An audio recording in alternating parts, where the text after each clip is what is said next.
गुरुजी भाव कर्ममय जीवन आरंभ करते शिशु मंदिर रे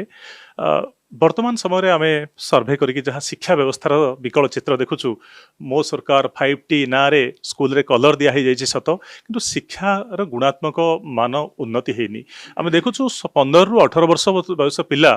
द्वितीय श्रेणी गणित करें अष्टम श्रेणी में पाठ पढ़ुवा पिलाटीए द्वितीय श्रेणी गोटे धाड़ी साहित्य बही पढ़ी पारुनी तो वर्ष वर्ष धरी शिक्षा व्यवस्था को एमती स्थिति को आनी दि जाइए सुधारिबा गोटे बहुत बड़ चैलेंज वास्तव जदि ट्रांसफॉर्मेशन होता रूपांतरण होता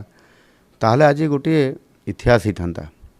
किंतु भंगा कांथ को रंग देवा जोठी छात घर ना टाइल घर अच्छी से टाइल रे रंग देवा कृत्रिम उपाय विभिन्न काम करवा माने घास गालीचा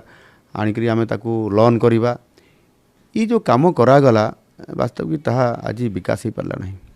5T ना रे जेते जेभली भाव में ये लुट होती ये तो आगामी दिन में आम सरकार छाड़ब ना किंतु एथिरे आश्चर्य हेबे मो केन्दुझर जिले में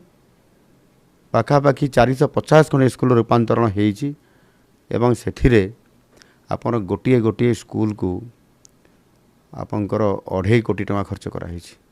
2 कोटी 50 लाख टका खर्च होती रंग दिया कार्यक्रम रे एवं आपंकर सेथिरे कौटी रिपेयरिंग होती कौटी गोटे छोट बिल्डिंगटे होती सेतिकी पैसा शेष हो गला केमती है एणुक ताऊपर इनक्वारी निश्चित भाव में हो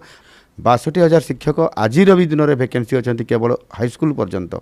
एवं सेमानंकर वैकेंसी को पूरण करिबारे ये सरकार फेल मारी कहीं ना बजेट रे सरप्लस करने जदि 62,000 शिक्षक नियुक्ति देले केते दरमा हेबो 2.5 लाख खाली पदवी पड़ी जदि आम नियुक्ति करके दरमा और आनुषंगिक सब व्यवस्था करिया ताले केते खर्च हो ये कथा को सरकार लुचई किंतु मु जानी और सरकार को हमला करी से आज तार वास्तवता देवाई आमको पड़ो धीरे धीरे आम सरकार जो नियुक्ति कथा कहते से शिक्षक नियुक्ति ठार आरंभ कर प्रत्येक विभाग नियुक्ति हेबो।